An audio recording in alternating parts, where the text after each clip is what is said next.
Gold trusted gold buyers తాకట్టులో ఉన్న బంగారాన్ని విడిపించి ఈ రోజు ఉన్న మార్కెట్ ధరకే కొనబడును. మరిన్ని వివరాలకు సంప్రదించండి 7771077720.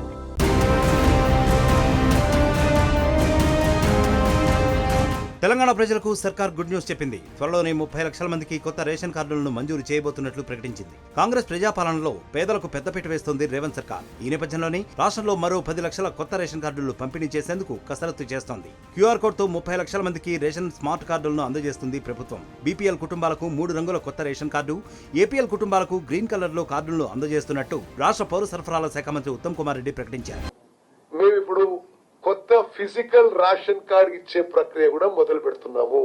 బీపీఎల్ కుటుంబాలకి ట్రై కలర్ కార్డ్ 3 రంగుల కార్డు, మరి ఏపీఎల్ కుటుంబాలకి అంటే అబోవ్ పవర్టీ లైన్ కుటుంబాలకి గ్రీన్ కలర్ కార్డు డిజైన్ చేసి ప్రింట్ కి ఇవ్వడం జరిగింది. మరి అవి వస్తూనే డిస్ట్రిబ్యూట్ చేస్తాం. ఇప్పుడు కార్డు ఉన్నా లేకున్నా ఈ అప్రూవ్డ్ లిస్ట్ లో ఉంటే సన్న రకం బియ్యం 1 ఏప్రిల్ నుంచి లాగు అవుతుంది.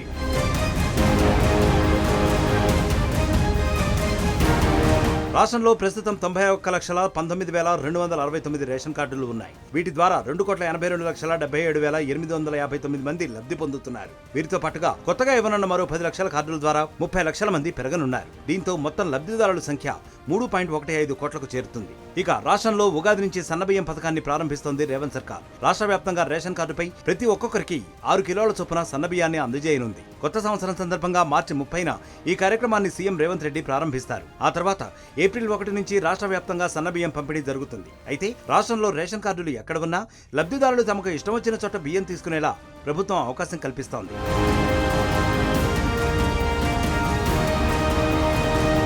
మరోవైపు కొత్త రేషన్ కార్డుల ప్రింటింగ్ ప్రారంభం కాబోతోంది. ఏప్రిల్లోనే లబ్ధిదారులకు కొత్త రేషన్ కార్డులు అందించేలా ప్రభుత్వం ఏర్పాట్లు చేస్తోంది. అయితే ఏప్రిల్ కోటా సన్నబియ్యం పంపిణీ చేసే నాటికి కొత్త రేషన్ కార్డులు ఉన్నా లేకపోయినా అర్హుల జాబితాలో పేర్ల ఆధారంగా సన్నబియ్యం పంపిణీ చేయబోతోంది ప్రభుత్వం. ఇక భవిష్యత్తులో రేషన్ కార్డుపై ఇతర నిత్యావసర వస్తువులు కూడా పంపిణీ చేయాలనే ఆలోచనలో ఉంది ప్రభుత్వం. అయితే ఏ వస్తువులు ఇవ్వాలి, ఎంతెంత పరిమాణంలో ఇవ్వాలనే దానిపై ప్రతిపాదనలు రూపొందించాలని అధికారులను ఆదేశించింది ప్రభుత్వం. మరోవైపు పేద ప్రజల ప్రయోజనాల కోసం కొత్త లబ్ధిదారులు చేరిన తర్వాత పెరిగే ఖర్చు మొత్తాన్ని కూడా భరించేందుకు రాష్ట్ర ప్రభుత్వం సిద్ధంగా ఉంది.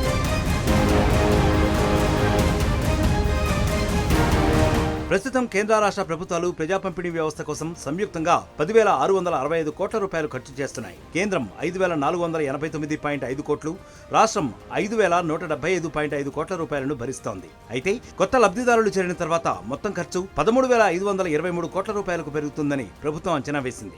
అప్పుడు రాష్ట్ర వాటా 8,033 కోట్ల రూపాయలకు పెరుగుతుంది. దీంతో తెలంగాణ ప్రభుత్వంపై దాదాపు 2,858 కోట్ల అదనపు ఆర్థిక భారం పడనుంది.